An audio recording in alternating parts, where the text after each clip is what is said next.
But the countdown is in days. I'm now joined by two esteemed gentlemen who have been behind the scenes, and they have been central to ensuring that the CHAN 2024 has been a success. Joining me in studio first, a titan of East African football, the man who's led CECAFA for over 20 years and now chairs the local organizing committee for CHAN 2024, Mr. Nicholas Musonye. And alongside him, representing the government and of Kenya and all the heavy lifting, the infrastructure, the logistics, and the national pride, the administrative secretary at the Ministry of Sports, Mr. Evans Choki. Gentlemen, karibuni sana, and thank you for joining us. This big day is just hours away. Let's talk about how we got here and how what lies ahead. Mr. Musonye, with CHAN officially kicking off tomorrow, can you confidently say that Kenya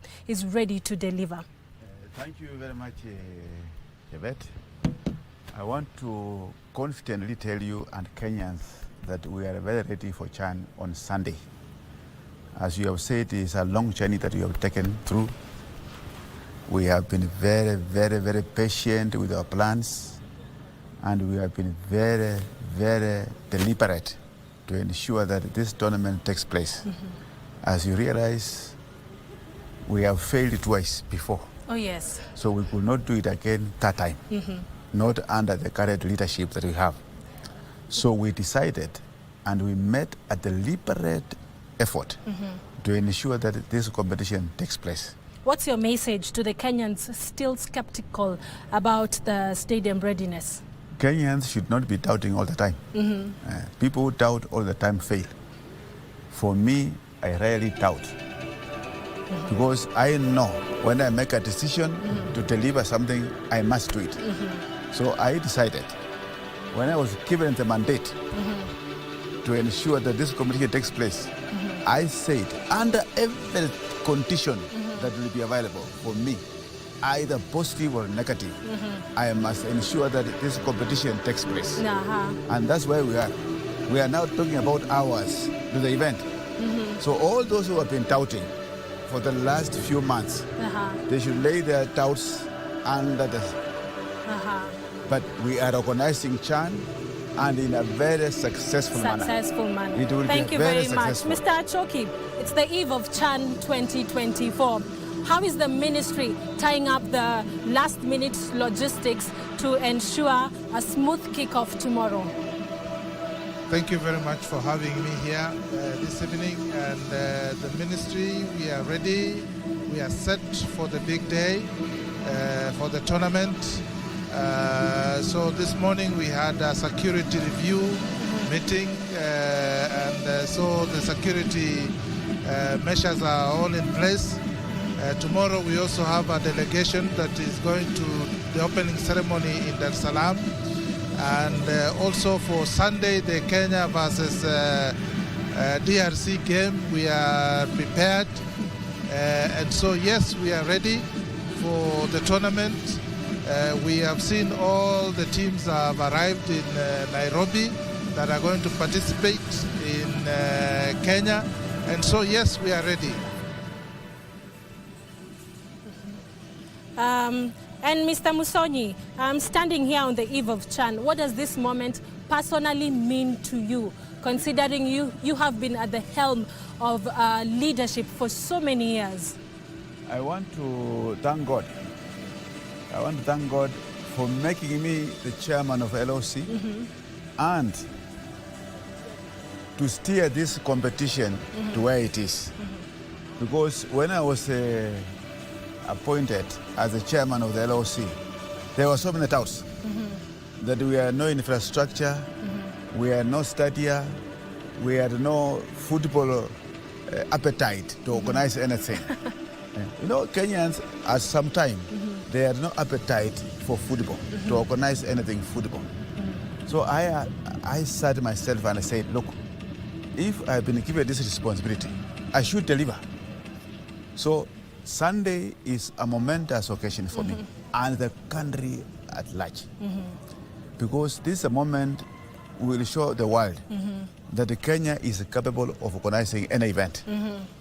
I have said before, and I repeat, Kenya alone can organize AFCON and CHAN. Alone. Because of what the kind of staff we have, the manpower, the infrastructure, and the other facilities we have around Kenya. We can organize AFCON, CHAN on our own.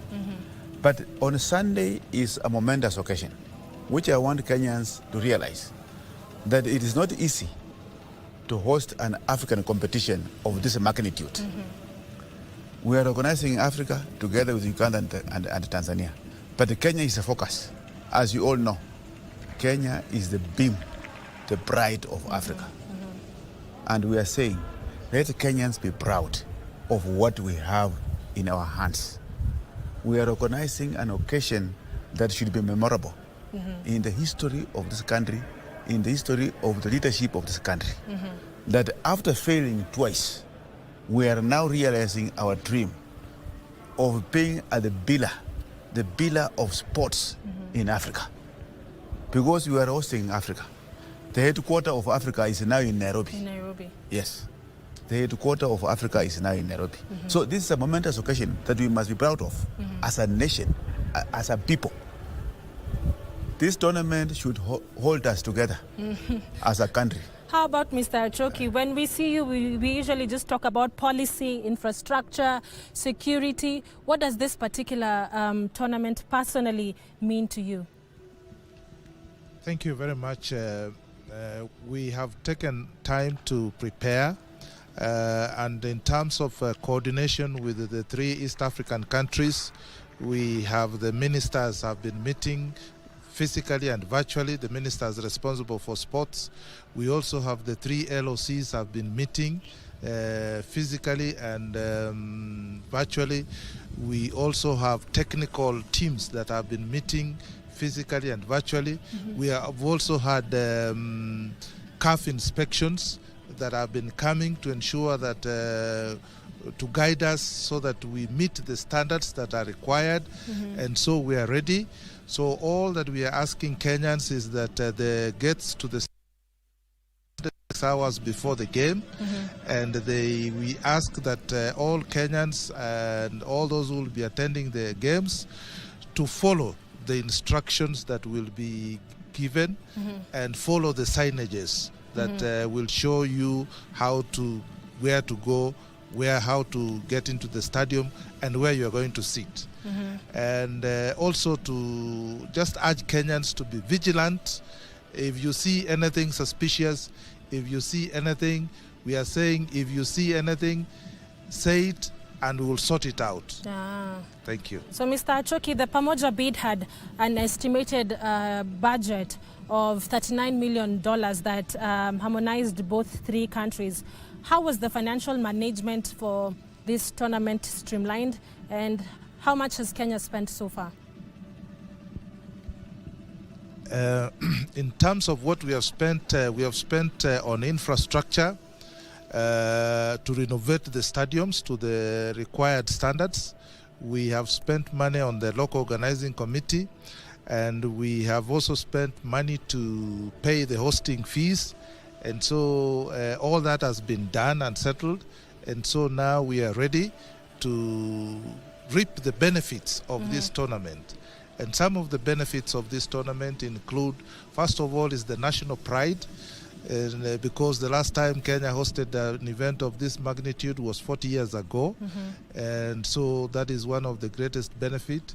The second one is that we expect a lot of visitors. We expect more than 500 spectators, fans to the country.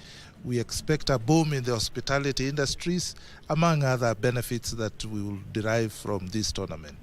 Yes. Mr. Musonye, we lost the bid twice, in 1996, in the 2018 CHAN. How did you push through, knowing that we almost, at some point, we were almost losing this? What lessons were learned from the failed bids? I remember in 1996, I was in the committee of the media for AFCON. I was a young reporter at that time.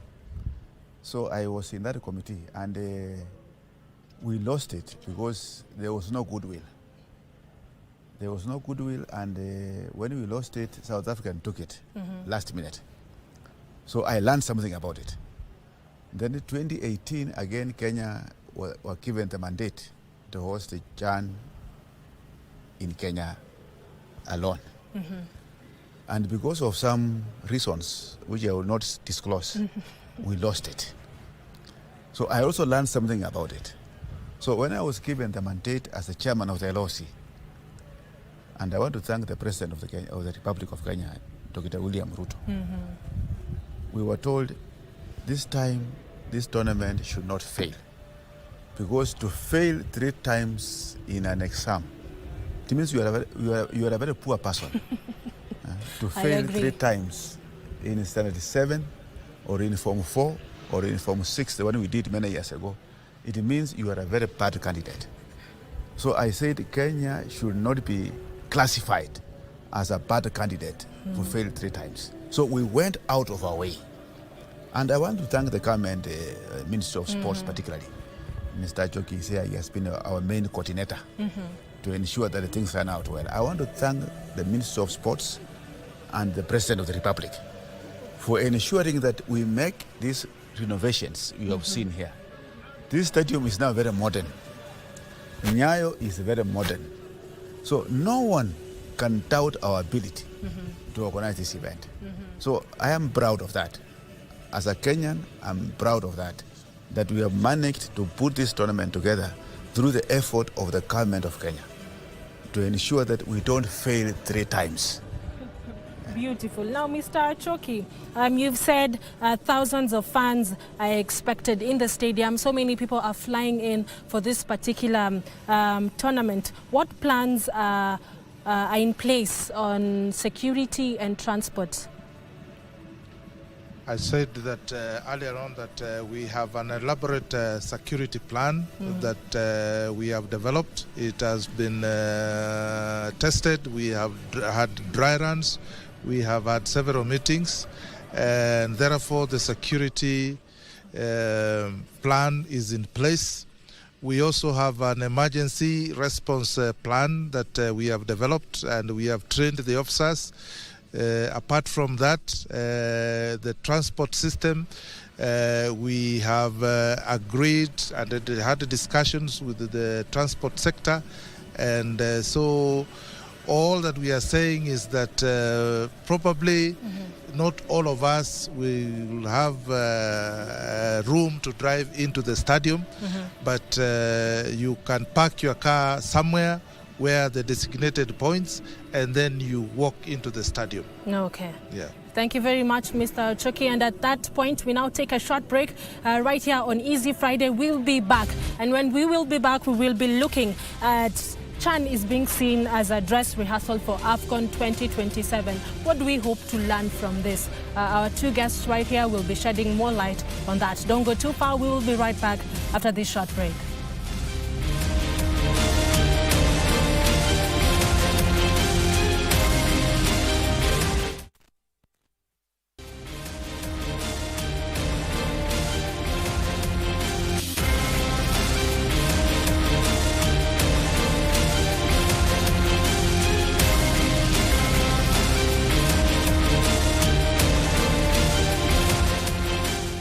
Welcome back. Thank you for joining us right here on KBC Channel 1 for this very special CHAN 2024 countdown show right here in Kasarani. And before we took a short break, we have been joined right now by the president of the Football Kenya Federation, Hussein Mohamed, who has joined able guests, Mr. Nicholas Musonye, who is the chairman of the local organizing committee, and Mr. Evans Achoki, the administrative secretary at the Ministry of Sports. Karibu sana, Mr. President. Before you joined us, we had Mr. Nicholas and Mr. Achoki talking about the behind the scenes, what it took to bring CHAN to what it is right now. As the president of the Football Kenya Federation, I'd love to talk for you to talk about the preparedness of the Harambee Stars. Well, Thank you so much for having me on the show, and of course also it's a great pleasure and honor of joining my colleagues who have worked tirelessly to make sure that this event is successful.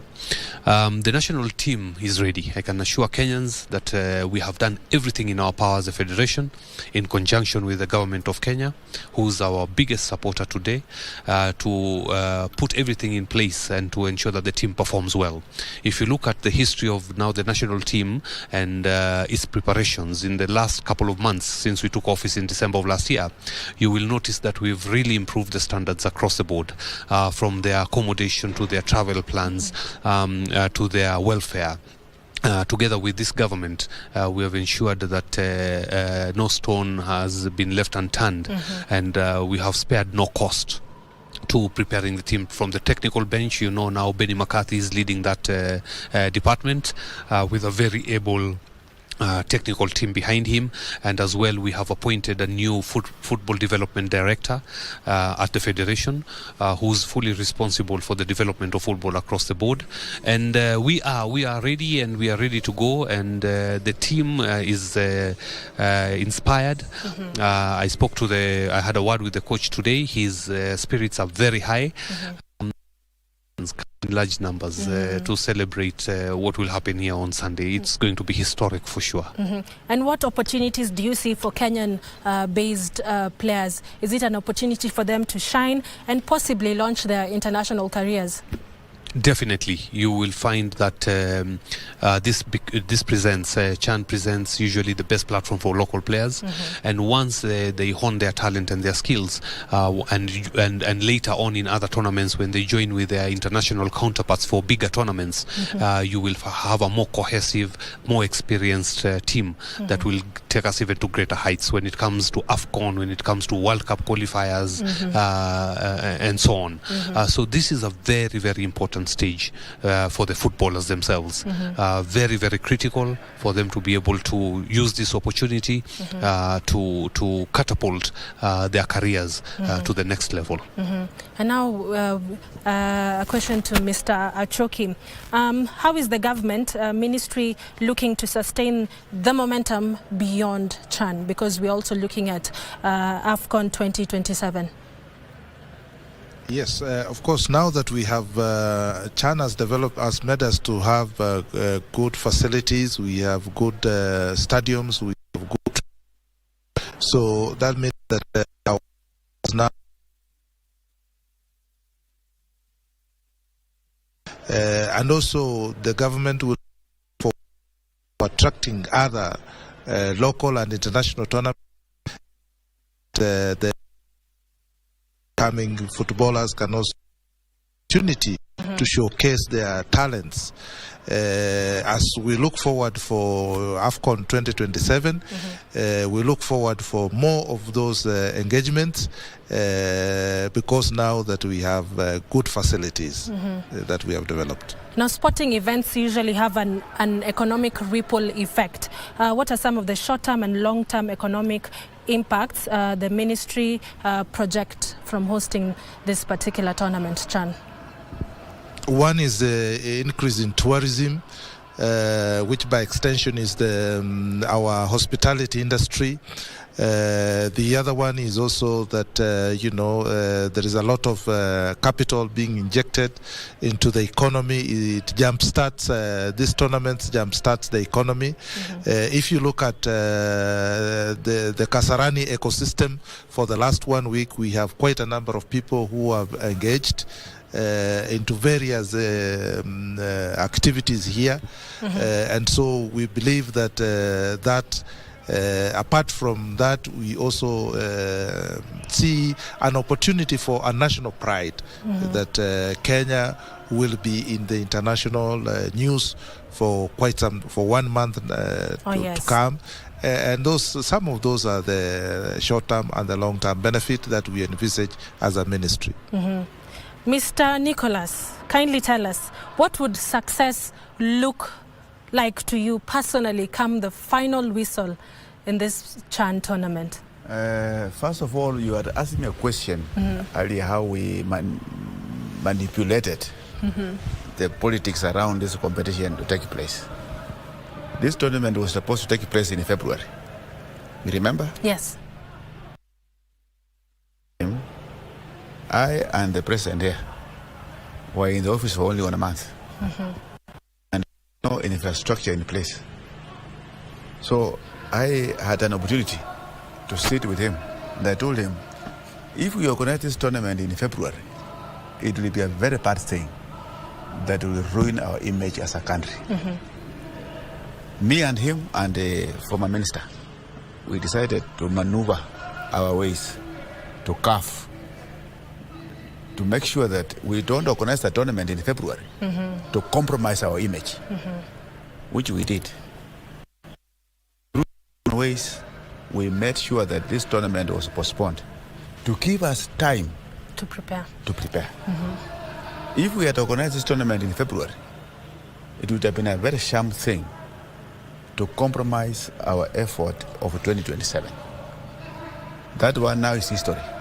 Now, for me personally, to organize this tournament to the complete conclusion in a successful manner, I'll be a very proud person, because it is one of the major competitions in Africa.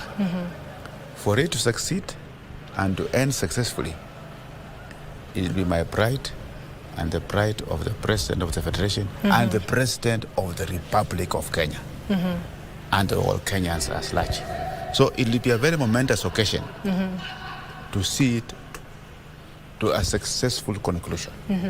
And after the whistle, what next for you? Do you go back home and relax, or do you now shift focus to AFCON 2027? I'll leave that to God. Because you can't decide your fate. You can't decide your tomorrow. It is only God who can decide for you tomorrow. After completion, we leave everything to God to decide where to place us. Isn't it? Yes. We can't predict. You can't. Mr. President, what would you want to be remembered for in this particular tournament? I think first is that we have been able to host this historic event on our home soil. It's definitely something to be proud of. Of course, it's not only our effort, it was a concerted effort from government, from the Football Federation, from the LOC that has successfully delivered this competition. So that would be the first thing. The second thing, I'm very hopeful that, of course, our national team will put up a very good performance. Like I said earlier, this government has really stepped up in terms of supporting the national team. And we have, for the first time, had a complete technical bench that has not had historical or issues in terms of their welfare, in terms of remuneration. We've managed so well, and that I think will be our legacy. That will be what will be remembered for. That we did everything we can to make Kenya proud and to succeed in this particular tournament. Other than that, there'll be other legacy programs that will come out of CHAN. The capacity building, the knowledge, the skills that majority of the staff would have gained from organizing this event. That is legacy, again, that will last for a very long time. They'll be able to pass this knowledge and information to the next generation so that they can organize better events. There will also be the infrastructure legacy that we will all be proud of. A lot of training facilities would have been built. Our infrastructure has greatly improved. When you look at Nyayo Stadium today and what it was a couple of months back, and Kasarani, major improvements. So these are legacy programs and projects that we will be very proud of once this tournament is over. Okay. So for 1 second each, kindly tell us what message would you like to give fans across the country tonight ahead of Kenya's first match? Thank you. I want to say that for you to access the stadium, you must buy a ticket, and the tickets are sold online. And if you cannot afford a ticket, please stay at home and look for a TV, and KBC Channel 1 will transmit the live football matches. Yes, thank you so much, Mr. President. Mine is to wish the national team all the best, to ask Kenyans to rally behind the national team, of course to thank all the participants and to welcome all our guests, and to also wish our counterparts, our neighbors who are also organizing the event as Pamoja, Uganda and Tanzania, United Republic of Tanzania, to also have a successful event, and together as the East African community, we are really looking forward to a very, very successful tournament. Thank you so much. And finally, Mr. Chairman. Thank you again. And my final comment and my rally to Kenyans is, let us have that spirit of Harambee. The spirit of Harambee has held us together for many years, since independence. Let us really rally behind the Harambee Stars, and let us show that spirit of commitment and the spirit of unity as a country. Harambee Stars is our unifying factor. We are rallying behind the Harambee Stars as our unifying factor as a country. Let us demonstrate that spirit of unity at this moment in our lives. Thank you very much. Those were insightful comments from Mr. Nicholas Musonye, the LOC chairman, also our president, FKF, Mr. Hussein Mohammed, and the administrative secretary, Ministry of Sports, Mr. Evans Achoki. And I'm not alone. I'm also with my colleagues right here on the ground. I have Dan Mwendwa, who has been closely monitoring the progress and the atmosphere here. He will help us understand more about the facility right here at Kasarani Stadium.